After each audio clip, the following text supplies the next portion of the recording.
Hey there folks, and welcome to the video. This is a couple of weeks late, but this is my review for the NASCAR race at Michigan. And let's just go through some of the things that I saw that stood out. Firstly, the Buescher win. Two of them back-to-back. It's the first repeat winner since we had with William Byron winning Vegas and Phoenix, which is just, what, the third or fourth race of the season. It's weird to think that we've gone that long without a repeat winner. So back-to-back repeat winners, I mean. Of course, we've had, like, Hamlin get a couple of wins, for example. I mean, there's a couple of other bits and pieces I'd like to talk through, because I was watching this whilst on a ferry. But yeah, the first caution, it was interesting because I've watched this after Indy, and of course Blaney's found himself involved in other instances since, so it just seems like people are just being a lot rough around the guy right now. I think he's not really caring too much about surviving, because of course he's got the win, hasn't he? So he's already through to the playoffs. He's just trying to prepare himself.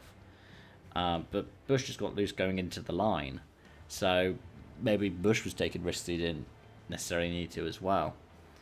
I found it funny though when Chase Elliott wrecked, they had cut straight to a commercial, so on the replay we saw you can see it happen on YouTube, but broadcast weren't seeing because they'd just gone to an ad break. And it was interesting to see three Toyotas at the front of stage one, because there's just been, it's been weird to see how dominant or prominent these Toyotas have been these past few weeks. I mean, I say that, the next thing I've written down is about Bell, whereas like Aero Wash as well.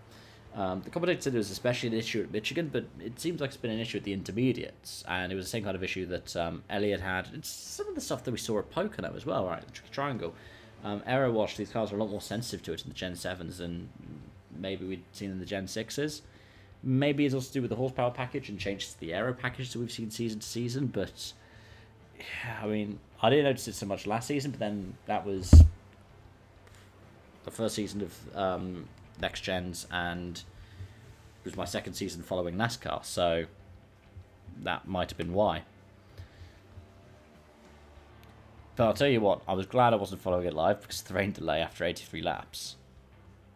After that, the next stuff I have is Truex with his kind of almost last to first thing, taking all the fresh tyres and then beating Suarez to the line by 15 thousandths of a second. I was surprised that Suarez pushed him so hard and ran him basically towards the wall. That was really bizarre to see. Keselowski in third I have written down because that was really fascinating to see, really well done by him. The other thing that I have down, like the Bowman-Gilliland crash, it just seemed like a matter of circumstance, like bad luck, people getting into each other, yeah. And that battle at the end, which Buescher outdid Truex, that was really well done, really well managed by Buescher. It's some of that strategy stuff that you can get in a series like NASCAR with the way that it's designed, but you don't get in necessarily other series.